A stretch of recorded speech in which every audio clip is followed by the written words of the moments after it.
अक्सर जो technical and non technical classes में आप सभी लोग का स्वागत है। मैं आज जो आपके साथ टॉपिक डिस्कस करने जा रहा हूँ वो है भारतीय विद्युत नियम 1956। तो यहाँ पे आज जो मैं टॉपिक डिस्कस करने जा रहा हूँ यहाँ पे मैं आपको कुछ नियम से बताऊँगा। इसके अंदर जो बहुत नियम आते हैं जो आप थंबनेल में देख चुके होंगे। तो यदि आपको ये टॉपिक बहुत इंपॉर्टेंट होता है क्योंकि यहाँ से आपको जरूर एक क्वेश्चन आएगा एग्जाम में। तो यहाँ पे हम बहुत सारे रूल्स होते हैं 1956 के अंदर, लेकिन हम यहाँ पे केवल वही रूल्स को डिस्कस करेंगे जो हमारे एग्जाम पर्पज से इंपॉर्टेंट होते हैं। तो यहाँ पे हम बहुत सारे रूल डिस्कस करने वाले हैं, तो आप इस वीडियो में बने रहें। और यदि आपकी वीडियो अच्छा लगे तो जरूर इसको चैनल को सब्सक्राइब करें और इस वीडियो को ज़्यादा से ज़्यादा शेयर करें और बेल आइकन को प्रेस करके आप हमारे लेटेस्ट वीडियो का नोटिफिकेशन पा सकते हैं। तो आइए हम देखते हैं कि इन रूल्स, सबसे पहले इन रूल को क्यों बनाया गया। तो यहाँ पे बहुत से रूल हैं, रूल्स में बहुत सारे प्रिकॉशन और कैसे हमें किस व्यक्ति से कार्य कराना चाहिए या कैसे ओवरहेड लाइन, हर एक चीज़ के बारे में डिटेल में बताया है। यदि हम क्या करते हैं कहीं भी विद्युत का काम करते वक्त इन रूल्स को फॉलो करते हैं तो हमारे लिए क्या होता है, जो हजार्ड्स यानी कि कुछ भी खतरे या दुर्घटना की संभावना बहुत ज़्यादा कम होती है। तो सभी इंस्टॉलेशन में इन रूल्स को फॉलो करना चाहिए। तो यहाँ पे हम देखते हैं कि इस नियमों को सबसे पहले बनाता कौन है। तो इस नियमों को बनाने का जो काम होता है, तो इस नियमों को इंस्टीट्यूट ऑफ इलेक्ट्रिकल इंजीनियरिंग के द्वारा निर्धारित किया जाता है। ठीक है, तो यहाँ पर जो ये नियम होते हैं वो किसके द्वारा, इंस्टीट्यूट ऑफ इलेक्ट्रिकल इंजीनियरिंग के द्वारा क्या किए जाते हैं, निर्धारित किए जाते हैं या बनाए जाते हैं। तो इन नियमों को सबसे पहले क्या हुआ था, 1910 में बनाया गया, फिर इनमें 1956 में और 2013 में इनमें क्या किए गए, बदलाव किए गए, यानी कुछ क्या किया, चेंजेस लाए गए। तो इन नियमों को मेनली जो होता है 1956 यानी भारतीय विद्युत नियम 1956 के नाम से ही जाना जाता है। तो यहाँ पे क्या होता है, हम केवल पूरे नियमों को डिस्कस न करते हुए जो नियम हमारे एग्जाम पर्पज से इंपॉर्टेंट होते हैं उन्हीं नियमों को डिस्कस करेंगे। वैसे इनमें यदि आप इसको डिटेल में पढ़ते हैं तो 140 से लेकर 143 नियम तक हैं जो अलग अलग बेसिस पे अलग अलग क्षेत्र के लिए होते हैं। तो यहाँ पे हमें केवल अपने जो एग्जाम पर्पज से इंपॉर्टेंट नियम होते हैं उन्हीं बस को पढ़ना है। तो यहाँ पे हम देखते हैं सबसे पहले क्या होता है, नियम 28। तो हमारा सबसे पहले किसी भी एग्जाम में आपसे जरूर पूछा जाता है कि कौन सा नियम किस चीज़ से संबंधित होता है। तो यहाँ पे आप देख सकते हैं कि जो नियम 28 है वो किससे, आपके वोल्टेज से संबंधित होता है। यानी वोल्टेज संबंधी जो कार्य होते हैं, यानी किस रेंज का वोल्टेज क्या कहलाएगा, तो उससे संबंधित कौन सा होता है आपका नियम 28। तो यहाँ पे आपको ये चीज़ें जरूर याद होंगी। लो वोल्टेज हमारा कितना नाम माना जाता है, 250 वोल्ट से कम। उसके बाद हमारा आता है क्या, मध्यम वोल्टेज हमारा होता है 250 से 650 वोल्ट तक। इसके बाद हाई वोल्टेज 650 से 33 किलो वोल्ट तक। इसके बाद हमारा आता है एक्स्ट्रा हाई वोल्टेज जो होता है 33 किलो वोल्ट से ज़्यादा। तो यहाँ पर रेंज भी याद रखें, साथ साथ आपको ये भी याद रखना जरूरी होगा कि यहाँ पे यह नियम किस नियम के में ये स्पेसिफाई किया गया है कि लो वोल्टेज कितना होता है, मध्यम वोल्टेज कितना होता है और हाई वोल्टेज और एक्स्ट्रा हाई वोल्टेज कितना होता है।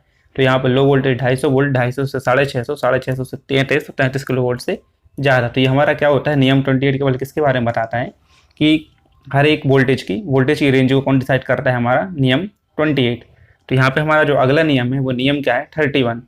ठीक, तो यहाँ पे हम नियम को हमें ज़्यादा कुछ नहीं पढ़ना है क्योंकि ये नियम बहुत डिटेल में लिखे गए हैं। अगर आप इसका जब 90 रूल भारतीय विद्युत नियम तो 1956 को पढ़ते हैं तो वहाँ पे क्या है, ये रूल बहुत डिटेल में लिखा गया है। लेकिन हमें केवल हमारे एग्जाम पर्पज से उसमें जो एग्जाम चीज इंपॉर्टेंट पूछी जाती है वो पढ़नी, इसलिए मैं यहाँ पे केवल इस PDF या इस वीडियो में उसी को मैंने क्या किया है, यहाँ पर इंक्लूड किया है, तो जिससे क्या हो कि हमारे एग्जाम के जो क्वेश्चन थे वो शुरू क्लियर हो जाए। बाकी ये नियम बहुत डिटेल में लिखे हुए हैं, अगर आप इनको पढ़ना चाहते हैं तो आप गूगल में सर्च कर उन्हें पढ़ सकते हैं।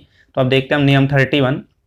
तो नियम 31 क्या कहता है, यह नियम जो है हमारा अर्थिंग से संबंधित है। ठीक, तो इस नियम के अनुसार क्या होता है, अर्थिंग से संबंधित है, यानी कि ये नियम में उस कंडक्टर ले लिया गया है जिससे हमने क्या किया हो, अर्थिंग ना की गई हो। तो इस नियम अनुसार क्या होता है कि जिन कंडक्टर में अर्थिंग नहीं है, यानी ऐसे कंडक्टर हैं, क्या होता है हम कंडक्टर में भी अर्थिंग कर देते हैं, ओवरहेड लाइन के कंडक्टर में अर्थिंग होती है। तो यदि क्या है कि उन कंडक्टर में अर्थिंग नहीं की गई है या उसका जो फ्रेम वगैरह था उसको अर्थ नहीं किया गया है, ठीक है, तो हम क्या करना चाहिए, तो उसमें उनमें एक आयरन क्लेड स्विच अवश्य होना चाहिए।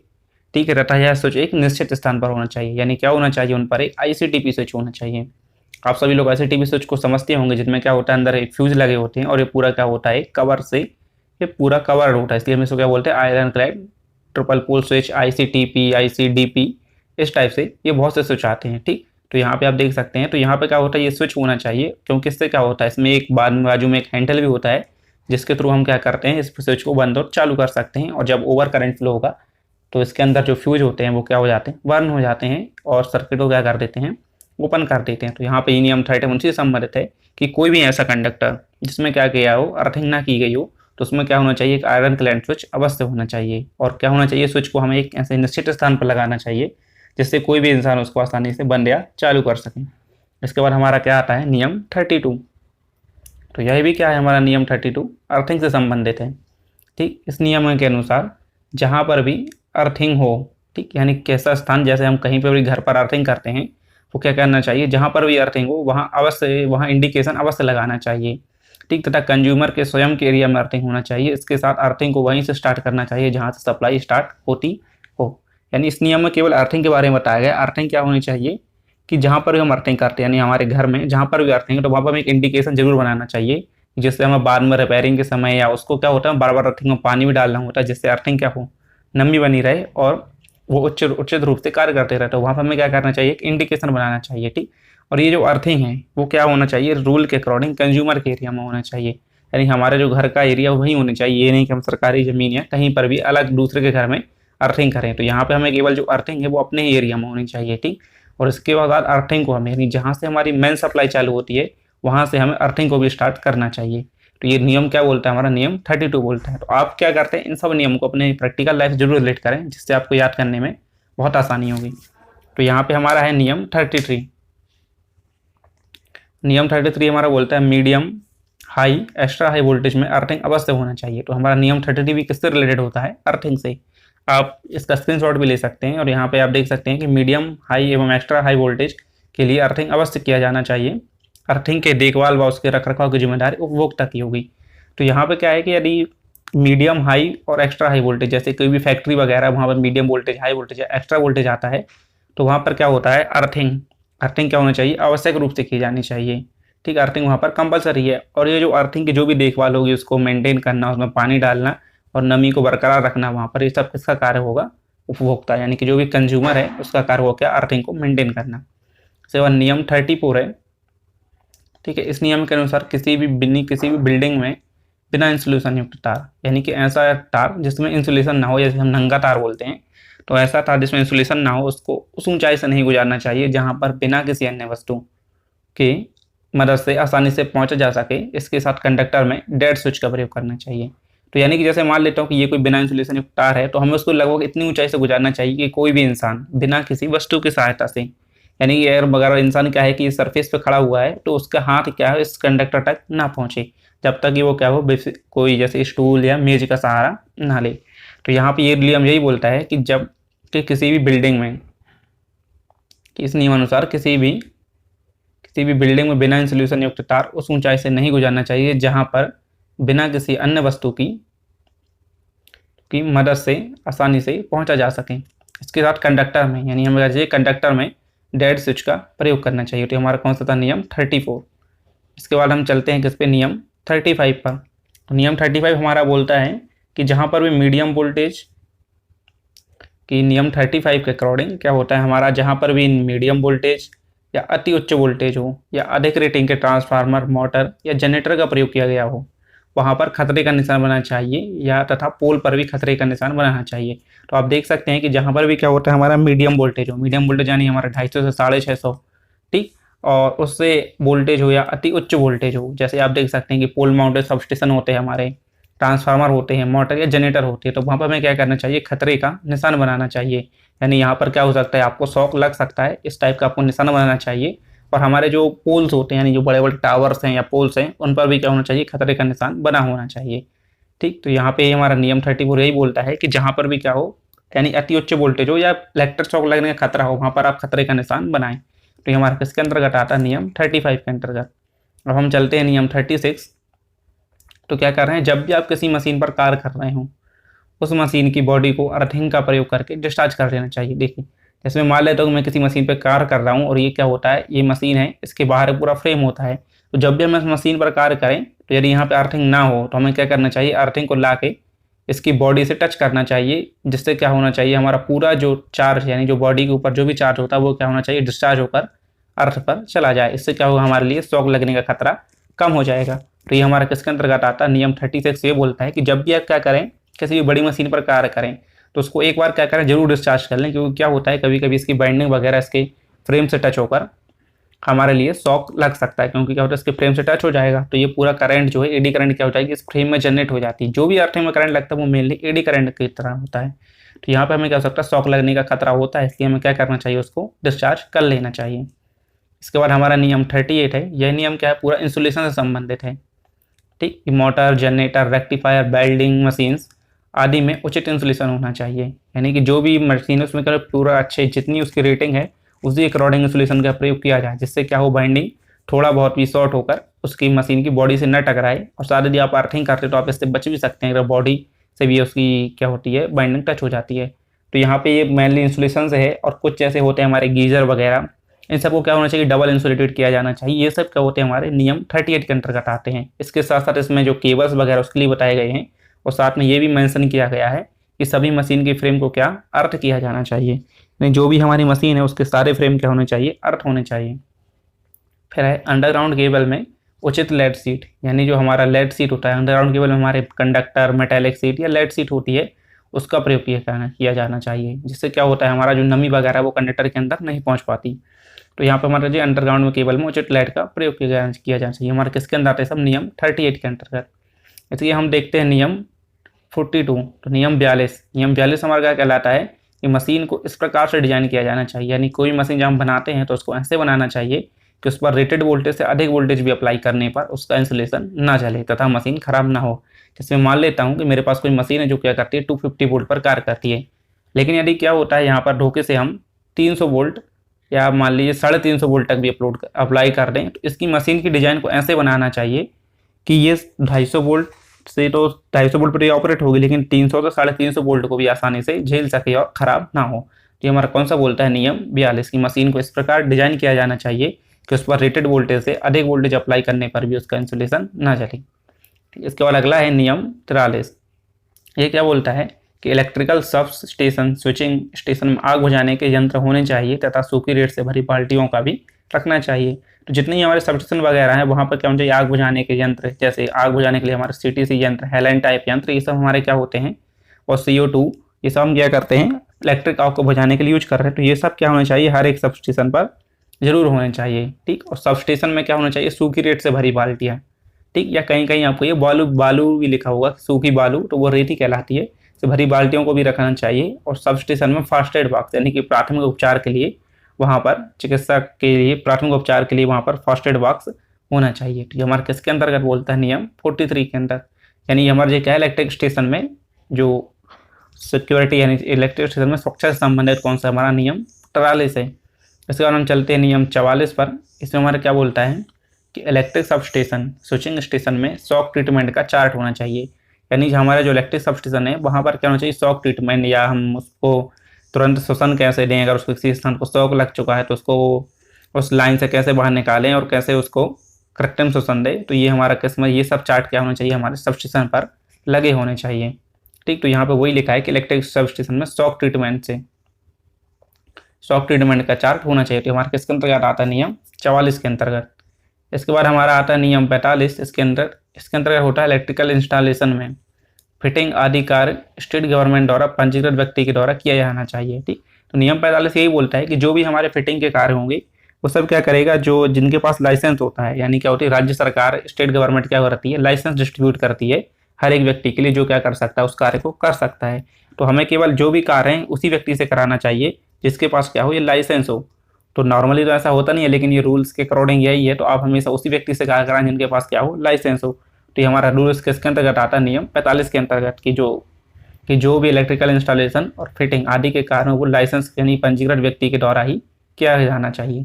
इसके बाद हमारा आता है नियम 46 कि किसी भी विद्युत इंस्टॉलेशन के इंस्पेक्शन का टाइम 5 साल से अधिक नहीं होना चाहिए तथा इसका चार्ज उपभोक्ता के द्वारा ही दिया जाना चाहिए।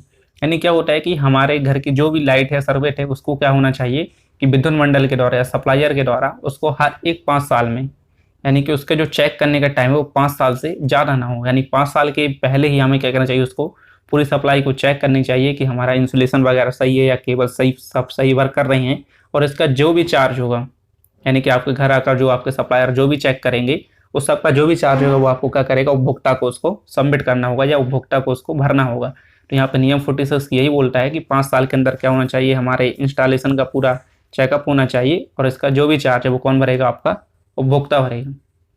इसके बाद है नियम 47 कि जब तक सप्लायर के द्वारा पूरी तरह से जांच ना कर ली जाए, यानी जो हमारे सप्लायर या विद्युत मंडल होता है वहाँ से क्या होना चाहिए, जब तक पूरी तरह से वो चेक ना कर लें कि आपकी जो सप्लाई है सही है, लीकेज करंट ज़्यादा नहीं है, तब तक वो क्या करना चाहिए, उसको विद्युत कनेक्शन या हमारे जो सप्लाई है वो हमारे घर पर नहीं देना चाहिए। और यदि वो चेक करता है और हमारे सप्लाई में क्या होती है, कुछ त्रुटि आती है कि मेरी जो सप्लाई है वो शॉर्ट सर्किट है कहीं पर वायर वगैरह, तो क्या होता है, वो पूरी तरह से जब तक संतुष्ट ना हो जाए तब तक क्या होता है, कनेक्शन देने से मना कर सकता है और सप्लायर उपभोक्ता को समस्या या फॉल्ट को सही करने का निर्देश देगा।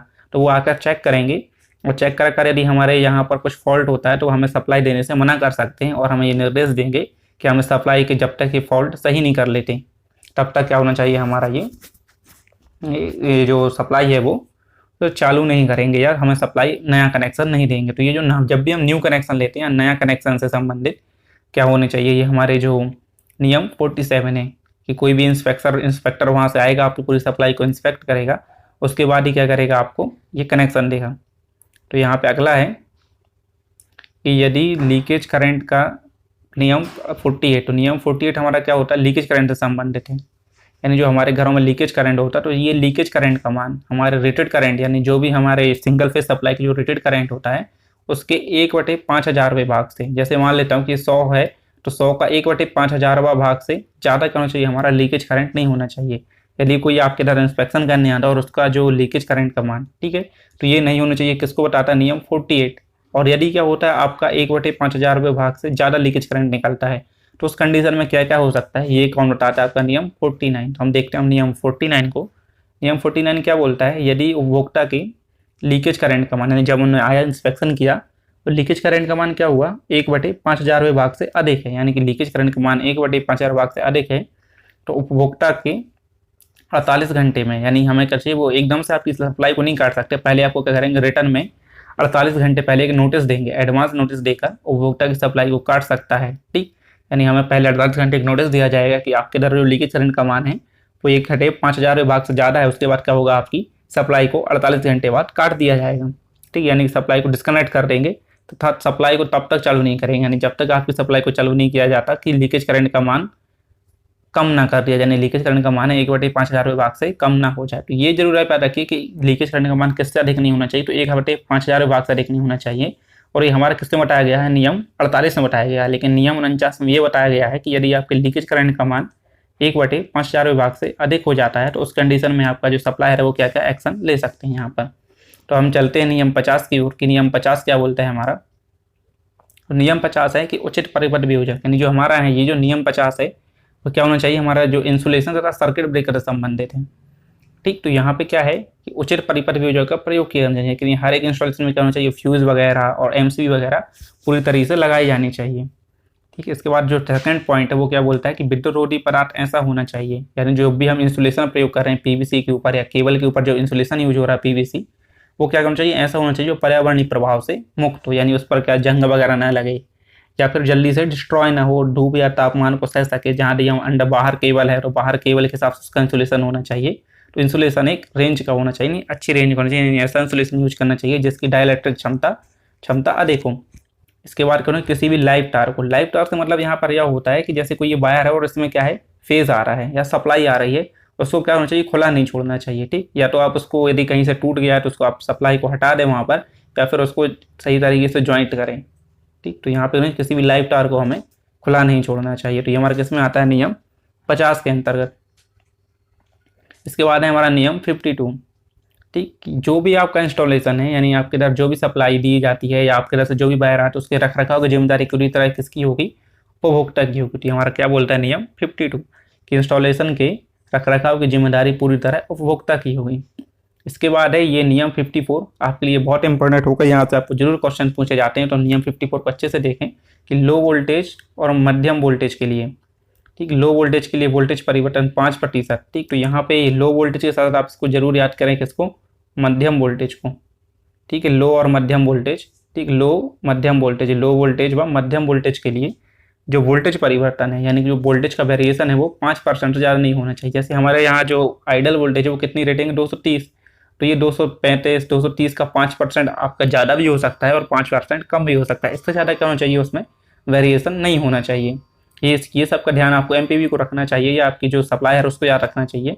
तो यहाँ पे क्या होना चाहिए, 5% से ज़्यादा या कम नहीं होना चाहिए, ठीक। और इसका मान जो है, और हाई उच्च वोल्टेज यानी जो एक्स्ट्रा हाई वोल्टेज के लिए ये जो टॉलरेंस है वो कितना होना चाहिए, 12.5%। यानी आपका जो अति उच्च वोल्टेज के लिए जो आपका टॉलरेंस है वो 12.5% होना चाहिए। और इसके साथ साथ जो आवृत्ति यानी हमारे जो फ्रिक्वेंसी में है वो क्या होना चाहिए, जैसे हमारी फ्रिक्वेंसी 50 हर्ट्ज है तो उसमें 3% से ज़्यादा वेरिएशन कभी भी नहीं होना चाहिए। तो ये हमारा किसको दिखाता है, नियम 54 के लिए। इसके बाद हमारा नियम 56, नियम 54 हमने पढ़ लिया। नियम 54 आप जरूर याद रखेंगे, हमारा किसके, वोल्टेज वेरिएशन और फ्रिक्वेंसी वेरिएशन से। कभी कभी आपसे ये पूछा भी जा सकता है कि ये वोल्टेज वेरिएशन की जो रेंज है 5% से 12.5, ये किस आई रूल के अकॉर्डिंग होती है। तो ये आई रूल कौन सा है आपका, नियम 54। ये क्वेश्चन हमें एग्जाम में जरूर पूछे जाते हैं कितना वेरिएशन होगा। इसके बाद हमारा नियम 56 है कि स्टार 3 फेज 4 तार कनेक्शन में न्यूट्रल वायर को अर्थ किया जाना चाहिए। यानी जो हमारा नॉर्मल 3 फेज 4 तार वायर प्रणाली होती है, इसमें जो हमारा न्यूट्रल वायर है उसको अर्थ से भी कनेक्ट होना चाहिए, ठीक। और न्यूट्रल को सही तरीके से जांच लेना चाहिए, यानी हमारे न्यूट्रल सही तरीके से कार्य कर रही है, उसमें जो रिटर्न करंट है वो वापस जा रहा है, कहीं से ब्रेक तो नहीं है। इन सब चीज़ों को हमें क्या करना चाहिए, चेक कर लेना चाहिए। और इसके साथ साथ सभी इक्विपमेंट के फ्रेम को अर्थ किया जाना चाहिए। ये भी क्या होता है, नियम 56 में बताया गया है। तो यहाँ पे हमारा नियम 56 किससे संबंधित है, मेनली कि न्यूट्रल से। कि हमारे न्यूट्रल क्या होनी चाहिए, सही होनी चाहिए, और न्यूट्रल को जांच करनी चाहिए। तो न्यूट्रल को हमें क्या करना चाहिए, अर्थ भी करना चाहिए। उसके बाद हमारा नियम 74। तो नियम 74 जो हमारा क्या है, ओवरहेड लाइन से संबंधित है। कि ओवरहेड लाइन, जो भी चीज़ ओवरहेड लाइन है उससे संबंधित है। कि ओवरहेड लाइन से संबंधित है पूरा हमारा नियम कौन सा, नियम 74। और ये क्या बोलता है कि overhead line, overhead transmission line के कंडक्टर की ब्रेकिंग स्ट्रेंथ, यानी उसकी जो ब्रेकिंग क्षमता है, यानी जो कंडक्टर को कितना वजन झेल सके। सीधा सीधा आपका ये है कि जो आपका कंडक्टर वो 317.5 किलोग्राम से अधिक वजन तक को क्या करना चाहिए, ये झेल सकना चाहिए। यानी आपको 317.5 किलोग्राम तक का वजन आप उस पर डाल सकते हैं, यानी लगभग 3 क्विंटल। तो यहाँ पे आप 317.5 किलोग्राम का वजन उसको सहना चाहिए, ठीक। और ये किसके लिए, आपका हाई वोल्टेज के लिए, ओवरहेड लाइन ट्रांसमिशन लाइन की हाई वोल्टेज के लिए।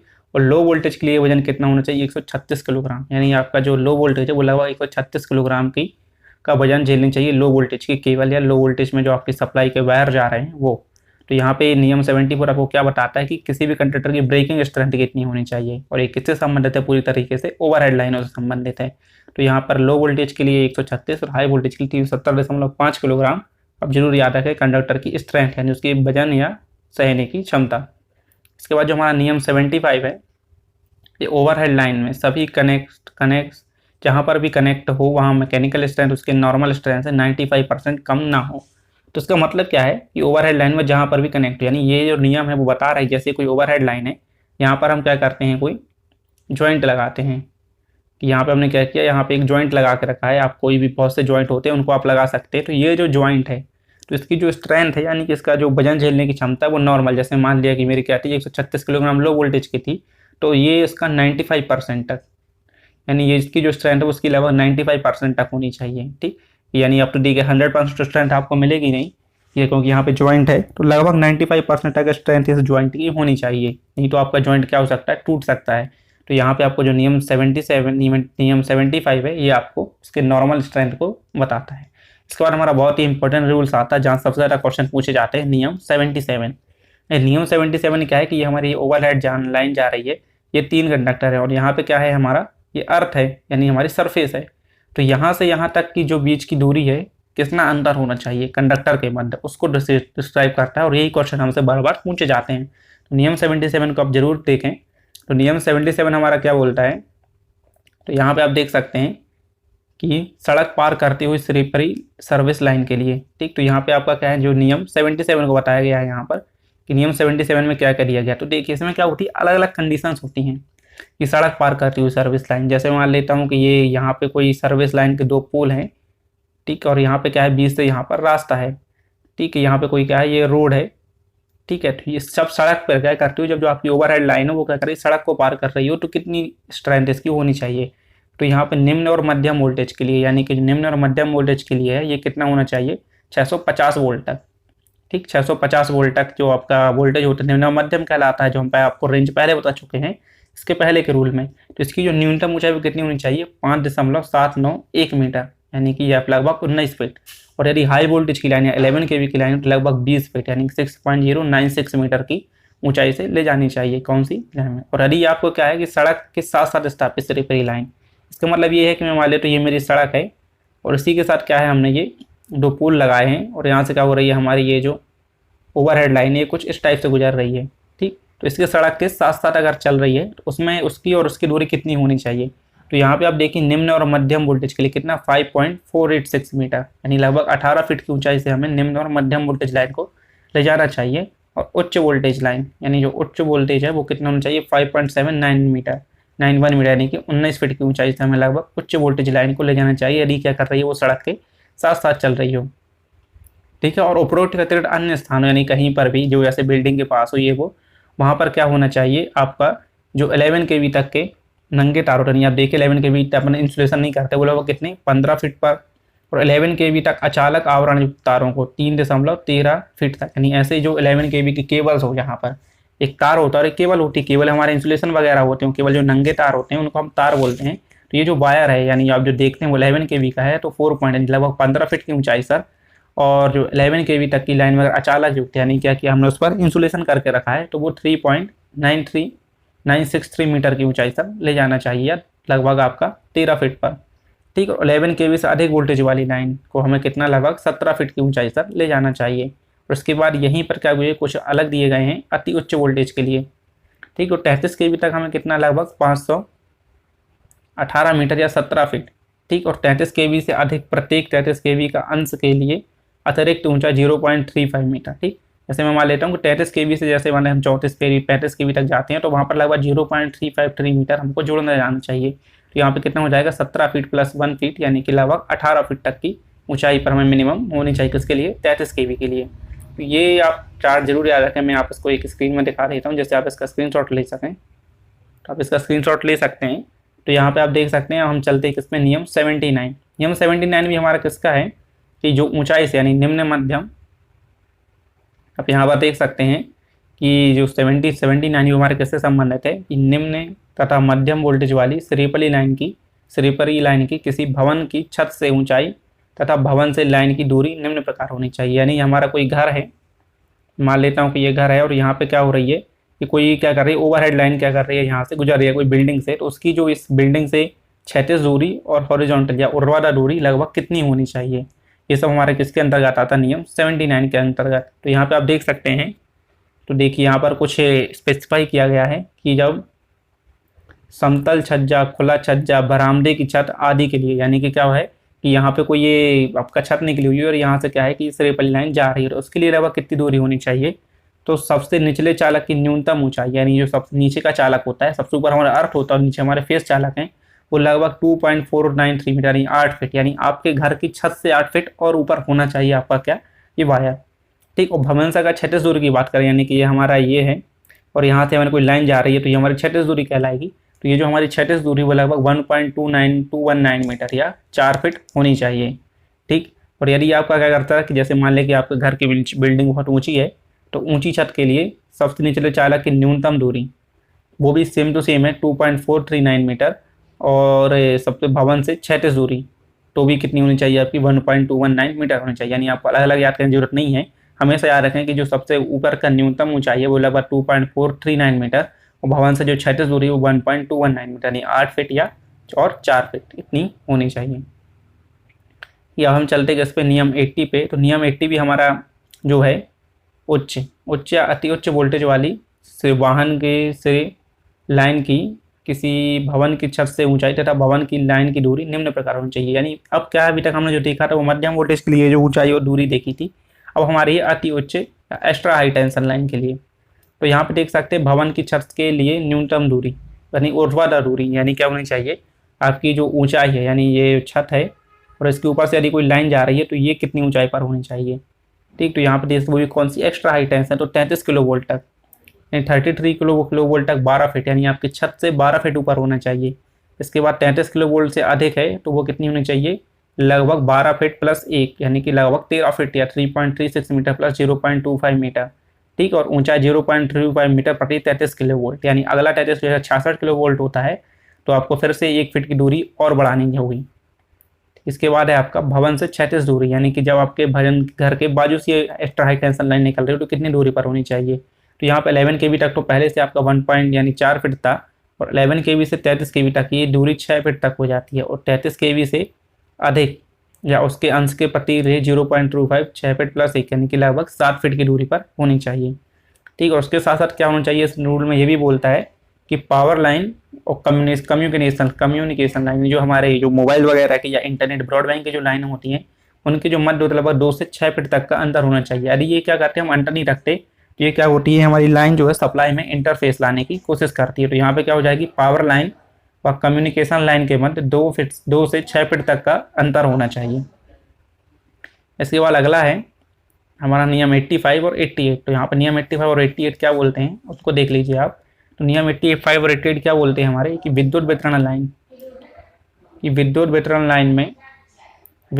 लाइन में दो खंभों के बीच की अधिकतम दूरी 67 मीटर हो, यानी हमारे जो दो खंभे हैं वो मिनिमम 67 मीटर या 220 फीट पर होना चाहिए। ठीक, ट्रांसमिशन लाइन और प्रयुक्त टावर के अतिरिक्त, ठीक, यानी जो हमारे टावर है उनकी दूरी लगभग हमारे 300 मीटर तक होती है। तो उनको यदि क्या करें अपन यहाँ से हटा दें तो नॉर्मल जो हमारे विद्युत वितरण खंभे हैं वो लगभग 67 मीटर की दूरी पर होने चाहिए। ठीक, इसके बाद विद्युत वितरण तथा ट्रांसमिशन लाइन में प्रयुक्त गार्डिंग टार स्ट्रिप आदि की ब्रेकिंग स्ट्रेंथ 635 किलोग्राम से कम नहीं होना चाहिए। तो जैसे कि हमारे क्या होता है कि ये जो जब हमारी लाइन जाती है तो उसके नीचे हम क्या कर देते हैं, यहाँ पर गार्डिंग कर देते हैं। ये जो गार्डिंग, जिससे क्या होगी, अगर कभी केबल ब्रेक हो तो इस गार्डिंग पर आकर गिरे तो इसके नीचे हम क्या कर देते हैं, गार्डिंग कर देते हैं। तो ये जो गार्डिंग है इसकी जो स्ट्रेंथ यानी कितने वजन को झेल सके, तो ये भी लगभग 635 किलोग्राम से कम नहीं होना चाहिए। यदि इससे कम होता है तो ये क्या होगा, वजन है उसके केबल का झेल नहीं पाएगी और गार्डिंग टूट जाएगी, इसलिए हमें गार्डिंग का कोई बेनिफिट नहीं होगा। और ये गार्डिंग क्या होनी चाहिए, पूरी तरह से अर्थ किए जानी चाहिए। ठीक, तो यहाँ पे क्या हो जाएगा, नियम 88 क्या बोलता है हमारा, गार्डिंग से संबंधित होता है। कौन सा, नियम 88। इसके बाद हम चलते हैं नियम 90 पर। तो ये नियम 90 हमारा अर्थिंग से संबंधित होता है। तो ये हमारा नियम 90 क्या बोलता है, अर्थिंग से संबंधित है। ये 1.6 मीटर में 4 अर्थिंग पॉइंट अवश्य होने चाहिए। यानी ये जो हमारा मेनली जो अर्थिंग है, जो हमारे अर्थिंग है, ये जब ओवरहेड लाइन में की जाए तो हर 1.6 मीटर में हमें लगभग चार अर्थिंग पॉइंट को बनाने चाहिए। और स्टे वायर, यानी आप देखते हैं जब ये खंबे होते हैं, खंबे के साइड से जो वायर लगा रहता है ये हमारा स्टे वायर कहलाता है। और यहाँ से इसका आपका एंगल जो रखे लगभग एंगल 30 डिग्री होना चाहिए। ठीक, तो ये जो स्टे वायर है ये ज़मीन से 3 मीटर तक, यानी यहाँ से लेके यहाँ तक ये 3 मीटर तक पूरी तरीके से इंसुलेटेड होना चाहिए। ठीक, तो स्टे वायर ज़मीन से 3 मीटर तक, यानी यहाँ से आप देखें तो ये 3 मीटर तक पूरी तरीके से क्या होना चाहिए, आपका इंसुलेटेड होना चाहिए। तो ये हमारे किसके अंतर्गत आता है, नियम 90 के अंतर्गत। इसके बाद आता है हमारा नियम 92। नियम 92 क्या कहता है, यदि यह नियम त्वरित चालक, यानी जो हमारे बिल्डिंग वगैरह के ऊपर जो हमारे सबस्टेशन या ट्रांसफार्मर के ऊपर लाइटिंग अरेस्टर लगे होते हैं वो उससे संबंधित है, तो किसी भी स्थान पर लगे त्वरित चालक को अर्थ से जोड़ा जाना चाहिए। यानी जो हमारे जो आपका लाइटिंग अरेस्टर होता है उसको अर्थ से जरूर जुड़ना चाहिए।